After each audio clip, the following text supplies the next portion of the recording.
नमस्कार, स्वागत है आपका। इंडिया टीवी देख रहे हैं आप। आपके साथ मैं हूं प्राची पारशर। कहानी कुर्सी की में आज बात करेंगे तेलंगाना चुनावों की।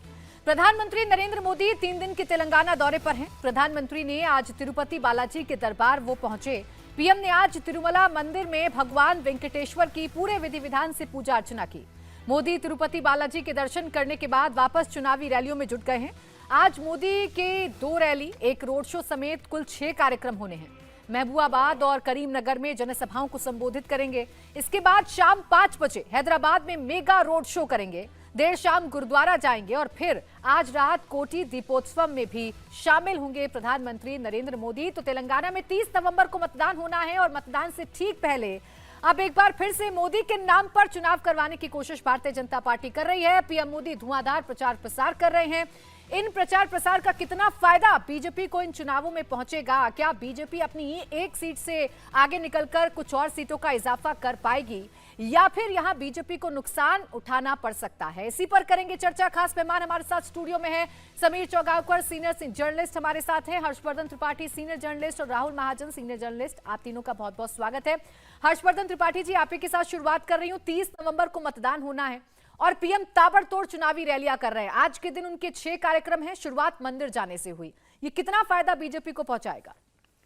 देखिए, प्रधानमंत्री नरेंद्र मोदी की एक विशेष शैली है और वो शैली कई बार चौंकाती है, कई बार लगता है कि ये तो रोज रोज हो रहा है, फिर इसमें सरप्राइज वैल्यू क्या है। लेकिन जो कनेक्ट होता है, जो विशेष करके हम इलेक्टोरेट की बात करते हैं, तो वो कनेक्ट मुझे हर बार नई तरह से दिखता है। अब जिस राज्य तेलंगाना की हम लोग बात कर रहे हैं, तेलंगाना में भारतीय जनता पार्टी, मेरा ये मानना है कि बहुत पिछड़ चुकी है। एक शानदार मोमेंटम क्रिएट हुआ था, लग रहा था कि केसीआर के राज के खिलाफ कोई लड़ रहा है तो वो बीजेपी की लीडरशिप लड़ रही। लेकिन कमाल की बात ये कि बड़ा वहां विचित्र सा घटनाक्रम हुआ। संजय गांधी हटे और दूसरी जो कहें कि इंटरनल फाइट की खबरें आई, जो लोग उससे टीआरएस से या बीआरएस कह लीजिए, बीआरएस से जो लोग यहां आए थे, वो नेता भाजपा की पुरानी लीडरशिप के खिलाफ हुए। इन सब के बीच में एक बीच का रास्ता निकाला गया। जो फ्रीबीज की स्कीम्स हैं वो तेलंगाना में चरम पर हैं। यानी जहां अभी मध्य प्रदेश, राजस्थान देख के हम लोग कहते हैं कि अरे इतना क्यों ये फ्रीबीज की पॉलिटिक्स कर रहे हैं, केसीआर उसमें बहुत आगे निकल गए हैं। अब सवाल यह है कि इस सब के बावजूद क्या परिवारवाद, भ्रष्टाचार, कई तरह के जो दूसरे आरोप लग रहे हैं, उन आरोपों की वजह से केसीआर की सरकार जाएगी? मेरा यह मानना है कि आज वो जाती हुई नहीं दिख रही है। कांग्रेस बेहतर स्थिति में है। कांग्रेस ने मोमेंटम बहुत अच्छे से क्रिएट किया है। अब नरेंद्र मोदी वहां जाकर उस जो गैप है उसको भरने की कोशिश कर रहे हैं। कितना भर पाएंगे ये सवाल है, लेकिन निश्चित तौर पर जब प्रधानमंत्री इस तरह से दिखते हैं तो वो इलेक्टोरेट कनेक्ट होता है और कहीं ना कहीं उसका फायदा भारतीय जनता पार्टी को मिलता है। राहुल जी, ये जो गिरावट आई भारतीय जनता पार्टी के ग्राफ में तेलंगाना में, लग रहा था कि तेलंगाना में बहुत अच्छी स्थिति में है, लेकिन जैसे जैसे चुनाव आ रहे हैं वैसे वैसे बहुत अच्छी स्थिति में बीजेपी नजर नहीं आई। ये क्यों हुआ? वहां पर ऐसे क्या बदलाव हुए, ऐसे क्या सर्कमस्टांसेस पैदा हुए कि बीजेपी पिछड़ गई? देखिए, बीजेपी में एक तो बात, जैसे अभी मेरे सहयोगी बोल रहे थे कि वहाँ पर जो अध्यक्ष का उन्होंने चेंज किया है, जी कृष्ण रेड्डी को वो लेके आए बांदी संजय की जगह, उसको लोगों ने बहुत ज़्यादा अच्छे तरीके से नहीं लिया है। वैसे भी अगर हम बीजेपी का पूरा वहाँ पे आधार देखें तो आदिलाबाद, हैदराबाद, निज़ामाबाद, ये सारे इलाके जो हैं, यहाँ पे बीजेपी का काफ़ी अच्छा आधार है। लेकिन देखिए, बीजेपी कांग्रेस और वहाँ मेजर टक्कर कांग्रेस और बीआरएस की है, ये हम जानते हैं। बीजेपी का, हमें ऐसा लगा था कि हैदराबाद में जो म्यूनसिपैलिटी और लोकल बॉडीज़ के इलेक्शन थे वहाँ पर बीजेपी ने बहुत अच्छा किया था, तो ऐसा लगा कि बीजेपी जो है बहुत अच्छा करेगी। लेकिन शायद बांदी संजय को हटाने का फैसला जो है बीजेपी का सही नहीं रहा और बीजेपी से कई नेता छिटक कर जो है बाकी पार्टियों में चले गए, तो ये भी बीजेपी के लिए मुश्किल वाला सबब बना। लेकिन मैं आपको बता देता हूँ कि केसीआर की अपनी 2 गजवेल और जो दूसरी सीट है, वहाँ पर जो है केसीआर को बीजेपी के जो नेता हैं जो वहाँ पे खड़े हुए हैं वो अच्छी खासी टक्कर दे रहे हैं। तो ऐसा नहीं है कि बीजेपी वहाँ पे चुनाव बिल्कुल ही मतलब अलग था, लेकिन ये बात केसीआर को भी वहाँ गजवेल में तो खासतौर से केसीआर को ये महसूस हो रहा है कि बीजेपी के जो कैंडिडेट हैं, जो कि उन्हीं की पार्टी से आए थे, उन्हीं की पार्टी में जो थे वो मंत्री थे, वो उनको जितनी रविंद्र जो हैं वो जितनी इटाला राजेंद्र, वो कितनी ज़बरदस्त टक्कर दे रहे हैं, ये उनको देखने की बात है। तो ऐसा नहीं है कि बीजेपी वहाँ पे जो है, ये ज़रूर है कि बीजेपी जीतेगी नहीं, लेकिन बीजेपी टक्कर दे रही है। और इसके कारण मैं ये भी कह सकता हूँ कि बीआरएस जहां पे उसको लग रहा था कि वो एकदम स्वीप करेगी जो तेलंगाना, लेकिन ऐसा होता नजर नहीं आ रहा है। वहां पे कई जगह त्रिकोणीय फाइट दिखाई दे रही है, जिसके कारण ये भी हो सकता है कि बीआरएस का इलेक्शन फंस जाए और वहां पे कहीं जो है वो त्रिशंकु सरकार ना हो जाए। नहीं, लेकिन राहुल जी, त्रिशंकु अगर हो गई तब तो बड़ा संकट होगा। लोकसभा चुनाव के पहले कौन जाएगा किसके साथ? क्योंकि चुनाव में तो सबको, कांग्रेस और बीआरएस का तो संकट यही है कि मुस्लिम वोट आए ना आए। और ये आरोप भारतीय जनता पार्टी पर वहां लग रहा है कि के कविता के खिलाफ जांच धीमी क्यों हो गई।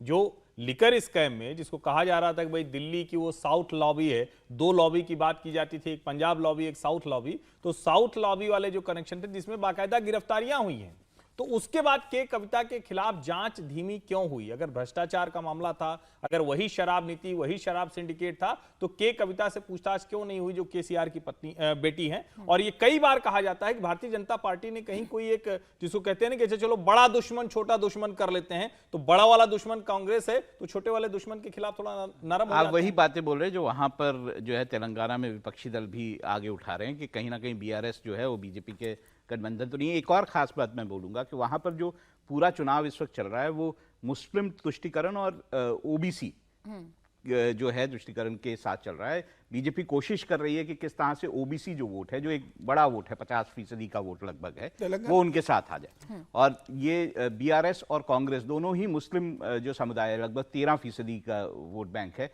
उसको अपने साथ लाने की कोशिश करें, क्योंकि 45 सीटें ऐसी है जहां पे मुस्लिम वोट जो है वो निर्धारित करता है कि कौन जीतेगा। ठीक है समीर जी, जिस हंग असेंबलिंग की बात कर रहे हैं, अब वहां पर जिस तरीके के बयान दिए जा रहे हैं, चाहे ओवैसी हो चाहे राहुल गांधी हो, वो तो एक दूसरे की पार्टी बता रहे हैं। राहुल गांधी कह रहे हैं मोदी के तो यार बीआरएस और ओवैसी कह रहे हैं कि ये उनके साथ हैं, ये कांग्रेस और बीजेपी का यहाँ पर गठबंधन है, आरएसएस और वो तो कांग्रेस का भी संबंध बताते हुए नजर आ रहे हैं। देखिए, तेलंगाना में सारी पार्टियां वोटर्स को कन्विंस करने की कोशिश कर रही है। वोटर कंफ्यूजन में है, मतलब वोटर ने पार्टियों को कंफ्यूज करके रखा है, वोटर भी खुद कंफ्यूज है कि किसका किसके साथ गठबंधन है। अब भारतीय जनता पार्टी की अगर मैं पहले बात करूं तो भारतीय जनता पार्टी का प्रदर्शन हैदराबाद के अंदर बहुत अच्छा रहा था। 150 सीटों में से 48 सीटें हैदराबाद म्यूनिसिपल कॉर्पोरेशन में उन्होंने जीत दर्ज की थी। उसके बाद 2 विधानसभा उन्होंने जीती थी, एक तो हुजूराबाद विधानसभा इटारा राजेंद्र ने जीती थी और उसके बाद डुबुक्का विधानसभा जीती थी। उसके बाद बंडी को वहां से जो अध्यक्ष पद से हटा दिया। बंडी को अध्यक्ष पद से हटाने का बड़ा कारण यह था कि उसके खिलाफ मुरलीधर राव उसके खिलाफ थे, कई संगठन के पदाधिकारी उसके खिलाफ थे, संगठन महामंत्री उसके खिलाफ थे और संघ के कुछ पदाधिकारियों ने भी बंडी के कार्यशैली से नाराजगी जाहिर की थी, इसलिए वहां से हटा दिया गया था। अब भारतीय जनता पार्टी का बेसिकली पूरा फोकस वहां पर SC ST वोटर्स के ऊपर है। वहां पर SC के लिए 19 सीटें आरक्षित है, तो भारतीय जनता पार्टी उस पर फोकस करे। और भारतीय जनता पार्टी ने जो घोषणा की है कि अगर हमारी सरकार आती है तो हम OBC मुख्यमंत्री बनाएंगे, बेसिकली 19 सीटों को ध्यान में रखकर भारतीय जनता पार्टी ने किया है। और भारतीय जनता पार्टी जब वहां से संगठन देखा है तो 19 SC सीटें और 12 जो SC सीटें, ये मिला के कुछ 32 सीटें होती है। इन 32 सीटों पर भारतीय जनता पार्टी का पूरा फोकस है कि किसी भी तरह से इस आदिवासी और SC और ST सीटों को भारतीय जनता पार्टी के पक्ष में कन्वर्ट किया जाए, और इसी कारण भारतीय जनता पार्टी वहां फोकस कर रही है। दूसरा एक बड़ा कांग्रेस और बीआरएस के बीच जो गैप था 2018 का, अगर आप चुनाव देखोगे तो 18.5% का वोट बैंक था। कांग्रेस को 28% वोट मिले थे और 19 सीटें मिली थी, और टीआरएस को जो बीआरएस है उसको 47 पॉइंट समथिंग वोट मिले थे और 88 सीट मिली थी। हालांकि जो वोट गैप था 18.5%, कांग्रेस ने उसको बहुत बेहतर तरीके से कवर किया है। और कांग्रेस और बीआरएस के अंदर इस समय एक बड़ी फाइट देखने को मिल रही है। इस बार एक बड़ी भूमिका जो निभा सकते हैं वो चंद्रबाबू नायडू की टीडीपी पार्टी का भी है। इस बार तेलुगु देशम पार्टी तेलंगाना में चुनाव नहीं लड़ रही है। पिछली बार उनके वहां से 2 विधायक भी आए थे और 10% करीब वोट बैंक था। तो इस बार ये देखना दिलचस्प होगा कि तेलुगु देशम पार्टी का जो 10% वोट बैंक है, लास्ट टाइम वो कांग्रेस के साथ गठबंधन में थी 2018 में तेलुगु देशम पार्टी, तो इस समय चंद्रबाबू नायडू का जो 10% वोट बैंक है वो कहाँ शिफ्ट होता है, उस पर एक बड़ा फोकस होगा। और मुस्लिम सीट्स जो 48 सीट्स है, जो मुस्लिम प्रभावित सीटें हैं, उनका गणित इस बार कैसा होता है, वो कांग्रेस और बीआरएस में कैसे बट्टी है। और जिस हिसाब से भारतीय जनता पार्टी वहाँ हिंदुत्व को लेकर आक्रामक रुख अख्तियार कर रही है और SC और ST वोटों को फोकस कर रही है, तो मुझे लग रहा है इस बार मुस्लिम वोट बैंक भारतीय कांग्रेस में और बीआरएस में बटेगा और हिंदुत्व का एक बड़ा वोट बैंक है जो ओबीसी भी जिसमें शामिल है, वो भारतीय जनता पार्टी के पास शिफ्ट हो सकता है, क्योंकि भारतीय जनता पार्टी ने कहा है कि हम ओबीसी को लेकर मुख्यमंत्री बनाएंगे, और इसके अलावा ओबीसी के लिए जो मड़ीगा वहाँ की एक समुदाय है बड़ी, उनके लिए हम अलग से रिजर्वेशन के लिए हम प्लान करेंगे। तो मुझे लग रहा है भारतीय जनता पार्टी ने जो ओबीसी का पासा फेंका है वो तेलंगाना में भारतीय जनता पार्टी के पक्ष में काम कर सकता है। जो खुलकर हिंदुत्व की राजनीति हर्षवर्धन जी तेलंगाना में हो रही है, जितने भी बड़े नेता वहां पर कैंपेन कर रहे हैं, प्रधानमंत्री नरेंद्र मोदी जा रहे हैं, उनका जो घोषणा पत्र है उस पर एक बार फिर धर्म आधारित आरक्षण खत्म करने की बात कही है। हालांकि कर्नाटक में सफल नहीं हो पाया था बीजेपी का, लेकिन एक बार फिर से घोषणा तेलंगाना में बीजेपी ने की है। इससे कोई ध्रुवीकरण हो पाएगा, कुछ सीटों में इजाफा कर पाएगी बीजेपी? देखिए, अभी अभी संविधान दिवस बीता, हम सब ने अभी संविधान को याद किया है। संविधान में धर्म आधारित आरक्षण पूरी तरह से निषेध किया गया है। अब उसके बाद क्यों पार्टियों ने मुस्लिमों को उस तरह से आरक्षण दिया, ये बड़ा सवाल है। अलग अलग कमेटी की, अलग अलग आयोग की रिपोर्ट आती रही, अल्पसंख्यक मंत्रालय बाकायदा है कल्याण के लिए। उन सब के बावजूद अगर आपको ये संविधान विरोधी कृत्य करना पड़ा है और भारतीय जनता पार्टी उसको उठा रही, तो उसे मैं बिल्कुल गलत नहीं मानता। ठीक है, कर्नाटक में वो नहीं सफल हुए, और कोई भी नेता किसी मुद्दे को लेकर चलता है। ऐसे तो अगर कोई कहे तो जिस वक्त राम मंदिर का आंदोलन 1989 पालमपुर अधिवेशन, तो कहा जाता कि वो तो कभी सफल ही नहीं होना था, क्योंकि उस पर तो सरकार भी गिर गई, पूर्ण बहुमत भी नहीं हुआ। लेकिन जनता को वो बात समझ में आती है। दूसरी जो महत्वपूर्ण बात है, जिसको तेलंगाना को लेकर हम कहें कि धर्म आधारित बात करते हैं, तो तेलंगाना में जिसको कहते हैं कि आप एक तरह से कहें कि आपने दबाव बना दिया है कि केसीआर जैसे नेता को भी सबसे बड़ा मंदिर हमने बनवाया, क्या हम योजनाएं चला रहे हैं, वो सब उनको बताना पड़ रहा है। और नरेंद्र मोदी की इस राजनीति को अगर आप देखें तो, चूंकि कई बार लोग कहते हैं कि अब क्या, अब तो भूपेश बघेल भी राम वन गमन बनवा रहे हैं, अब तो हर कमलनाथ भी बाबा बागेश्वर की कथा सुन रहे हैं। लेकिन जनता जब देखती है तो उसको समझ में आता है ये इसलिए है क्योंकि नरेंद्र मोदी एक निरंतरता में दबाव बनाए हुए हैं कि आपको हिंदू जो बहुसंख्यक समाज है उसकी तरफ से आप मुंह नहीं मोड़ सकते। उसे खारिज करके जो राजनीति होती थी अब वो नहीं हो पाएगी। और इसीलिए आप देखिए कि बड़ी बहस अब हो रही कि ये फर्जी सेक्युलरिज्म क्यों करना चाहिए, अपीजमेंट क्यों करना चाहिए। पी चिदम्बरम को लेख लिखना पड़ गया है कि भाई इस तरह से आप उसको तुष्टीकरण बना दिया आपने सेक्युलरिज्म को। तो अब इस तरह की जब डिबेट होती है तो उसमें एक वर्ग तैयार बैठा होता है जो कन्विंस होता है, जो कहता है कि हाँ ये बात जो है ये तो हमको भी बहुत साल से समझ में आ रही, और तब वो वोट देने जब जाता है तो वो परिणाम बदलने वाला होता है। तेलंगाना में परिणाम कितना बदलेगा, लेकिन कई ऐसे सर्वे आ रहे हैं जो सरप्राइजिंग तरीके के एक इंडिकेशन दे रहा है। वो कितना होगा ये तो मतलब थोड़ा सा बीजेपी की इस राजनीति में सबसे ज्यादा जो तिलमिलाहट हो रही है वो असदुद्दीन ओवैसी साहब को हो रही है। बीजेपी जिस तरीके से राजनीति कर रही है हर्षवर्धन जी, इसमें ओवैसी का क्या रोल है या ओवैसी की क्या भूमिका है तेलंगाना के चुनावों में? देखिए, ओवैसी ज्यादा तिलमिला रहे हैं अभी कांग्रेस की वजह से, क्योंकि कांग्रेस मुस्लिम वोटर्स की प्रायोरिटी में नंबर 1 होती हुई दिख रही है। और अगर वो पैन इंडिया नंबर होगी तो इसका सबसे बड़ा इंडिकेशन आएगा तेलंगाना से। कर्नाटक ने उसको एक फाउंडेशन दी थी। मेरा यह मानना है कि सेकुलर वोटों की इमारत में कांग्रेस प्रतिष्ठित होने वाली है, यह तय होगा तेलंगाना के चुनाव में। मेरा यह भी मानना है कि ये जो 5 राज्यों के चुनाव हैं इसमें सबसे महत्वपूर्ण 2024 के लिहाज से तेलंगाना है। हालांकि मध्य प्रदेश, राजस्थान, छत्तीसगढ़ की अपनी भूमिका है, लेकिन जो सबसे महत्वपूर्ण है वो तेलंगाना है। अगर तेलंगाना में कांग्रेस पार्टी सरकार बना लेती है या सरकार बनाते बनाते रह भी जाती है तो पूरे देश में एक संदेश जाएगा। और इसको बार बार कहा जा रहा है कि सीट शेयरिंग कैसे होगी, यूपी बिहार में कैसे बात करेंगे, महाराष्ट्र में कैसे बात करेंगे। कांग्रेस का अपर हैंड होगा और वो अपना क्लेम जो है वो मजबूती से मांगेगी। जो अभी खड़गे साहब या राहुल जी कहते हैं कि नहीं हम तो कोई मुश्किल नहीं, सब एक साथ चलो, तब वो शायद कहेंगे कि नहीं एक साथ चलो लेकिन हम एक कदम आगे हैं, हम आगे चल रहे हैं, लीडरशिप हमारी है, जो कई डिबेट में अब कांग्रेस के प्रवक्ता बोलने भी लगे हैं। तेलंगाना के चुनावों में राहुल जी जो बात हर्षवर्धन जी कह रहे हैं वो होता हुआ नजर भी आ रहा है। जितनी भी बैठकें मुस्लिम संगठनों की हो रही हैं उनकी तरफ से प्रस्ताव पारित किए जा रहे हैं कि मुसलमानों की पहली पसंद वैसी नहीं बल्कि कांग्रेस होनी चाहिए, हम लोग कांग्रेस को समर्थन देंगे, कांग्रेस को वोट देंगे। देखिए, ये बात सही है कि मुस्लिम वोट जो है वो कांग्रेस को जाता है, लेकिन तेलंगाना में मुझे लगता है कि बीआरएस भी मुस्लिम वोटों के लिए कोई अलग थलग पार्टी नहीं है। देखिए, बीआरएस ने ये कोशिश की थी कि लगभग 12% आरक्षण जो है वो सब मुसलमानों को मिल जाए। उन्होंने इसके लिए प्रस्ताव भी मूव किया था, लेकिन सुप्रीम कोर्ट में ये मामला है तो अभी तक ये हो नहीं पाया। दूसरी ओर अगर बीजेपी ये कहती है कि वो 4% आरक्षण जो मुसलमानों का है वो हटा देगी, उन्होंने घोषणा की, लेकिन दूसरी तरफ बीआरएस तो ये कहती है कि हम बढ़ाएंगे उसे, तो ऐसे में मुस्लिम वोट जो है वो बीआरएस की तरफ ज़्यादा झुकना चाहिए। ये बात सही है कि जो ओवैसी जी की पार्टी है वो हमेशा से मुस्लिम ध्रुवीकरण के कारण जो है तेलंगाना में रही है, हैदराबाद के आसपास। लेकिन कांग्रेस जो है पैन, जैसे कि हर्षवर्धन जी कह रहे थे, पैन इंडिया अगर हम सिनेरियो देखें तो कांग्रेस जो है वो खास तौर से जो है उनको जो है ये माना जाता है कि वो मुस्लिम समुदाय के लिए काम करती है और मुस्लिम वोट जो है उनकी तरफ जाता है, ये बात दूसरी है।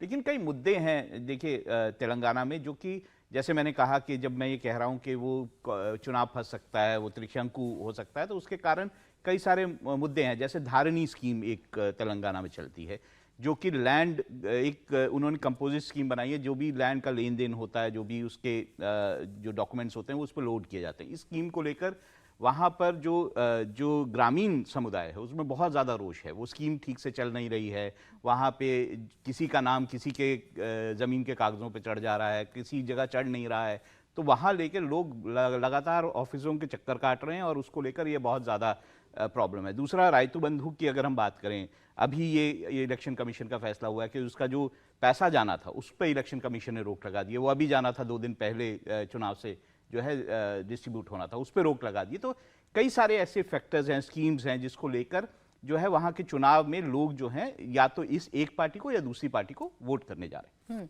तो क्या बीआरएस की अपनी ही योजना है, या जिस तरीके से बीआरएस वहां पर राजनीति कर रही है और उसमें प्रधानमंत्री नरेंद्र मोदी का बार बार जाना, समीर जी, और बार बार ये बताना कि कैसे वहां पर तुष्टीकरण की राजनीति की जाती है, ये एक तरफ इशारा हो सकता है कि मुश्किलें तो बढ़ रही हैं बीआरएस की, मजबूत वो बेशक है। निश्चित रूप से बीआरएस के लिए बहुत आसान चुनाव नहीं है, तीसरा चुनाव है। देखिए 2014 में जब तेलंगाना अलग राज्य बना था, उस समय उसका पूरी सिंपैथी बीआरएस के साथ थी कि बीआरएस ने, चंद्रशेखर राव ने इसके लिए संघर्ष किया था और लड़ाई लड़ी थी, तो पूरा उसको बेनिफिट 2014 के चुनाव में मिला था। 2018 में जब वो चुनाव लड़ने गए तो उन्हें उसके साथ रायतू बंधु योजना का मिला था, और सिंचाई और बिजली परियोजनाओं के उन्होंने जो पैसा खर्चा किया था वहाँ पर, जो प्रमुख नदियाँ गोदावरी और कृष्णा, वहाँ से पानी निकालकर जो महंगी सिंचाई योजना लागू कर लोगों के लिए जो उसने उपलब्धता करवाई थी, मुझे लग रहा है वो बड़ा फैक्टर उनके बीच में रहा था। लेकिन अब वो इस तीसरे चुनाव में बीआरएस के पास वो फैक्टर नहीं रहेगा कि अलग राज्य बनाया उसकी सिंपैथी मिलेगी। बेसिकली इस बार ये लड़ाई ऐसा कहा जाता है कि तेलंगाना बनाने वाले और तेलंगाना के लिए संघर्ष करने वालों के बीच में होने जा रही है। कांग्रेस ने भी इस बार अल्पसंख्यक लोगों के लिए एक अलग मैनिफेस्टो लेकर आई है। तो कांग्रेस का अब कांग्रेस के साथ एक बड़ा बेनिफिट ये होने जा रहा है कि तेलंगाना के अंदर जो पढ़ा लिखा मुस्लिम वर्ग निकल के आ रहा है वो कांग्रेस की तरफ जा रहा है। ओबीसी से ये बड़ा पढ़ा लिखा मुस्लिम वर्ग दूर होता जा रहा है। और आज देखिए प्रधानमंत्री मोदी हैदराबाद के अंदर रोड शो करने वाले हैं।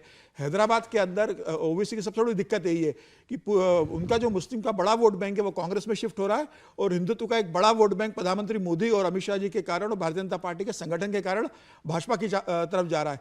तो ओबीसी का डर ही यही है कि वो सिर्फ हैदराबाद, निजामाबाद, आदिलाबाद की तरफ जहां उनकी पकड़ है उन सीटों पे चुनाव लड़ते हैं, 10 से सीटों पे लड़ते हैं, 7 सीटें जीतते हैं, और बाकी सीटों पर वो मुसलमानों को बीआरएस के लिए वोट करने की अपील करते हैं।